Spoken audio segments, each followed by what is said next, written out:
ourselves. What actually makes someone happy? And this feeling that we have of happiness, it's a very temporary feeling. As much as it's desired and pursued.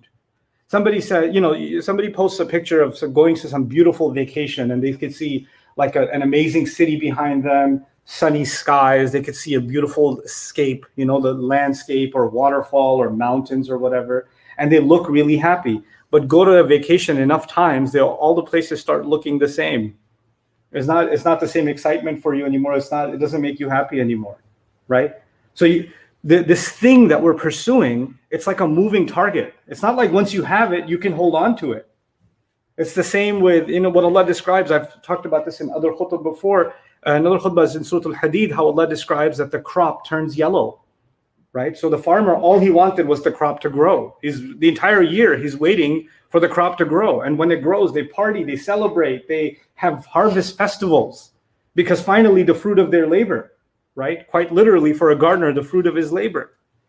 But even that fruit gets sour. Even the stalk turns yellow, right? So the idea there is that we can pursue it. Some kids are like, man, I just want to get this I just want to get a PS5. You can't get it anywhere. It's harder to get than a visa to Umrah.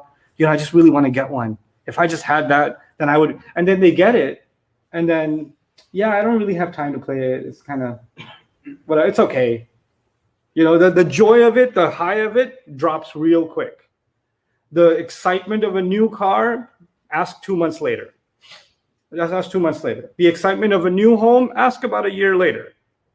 The excitement of new clothes you got for Eid or something, or a present you got, ask a week later. The excitement drops.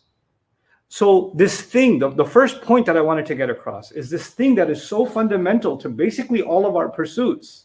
We have to be clear. I have to be clear about myself that it's not found in a thing, because the moment I have it, it moves on to something else.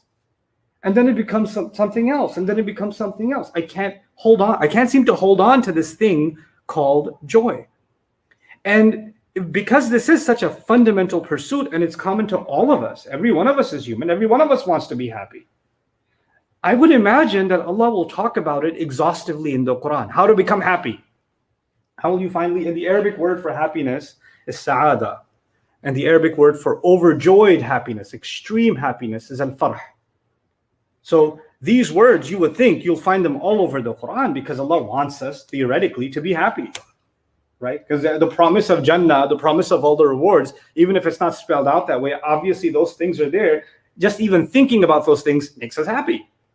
That's what Allah wants. But surprisingly, in the Quran, Allah does not talk about happiness much at all. In fact, barely at all. And there's only one place where Allah essentially says, and because of that, they should be happy. They should be filled with joy. فَبِذَلِكَ فَلْيَفْرَحُوا. It's just one place in the Quran, in the entire Quran, in Surah Yunus.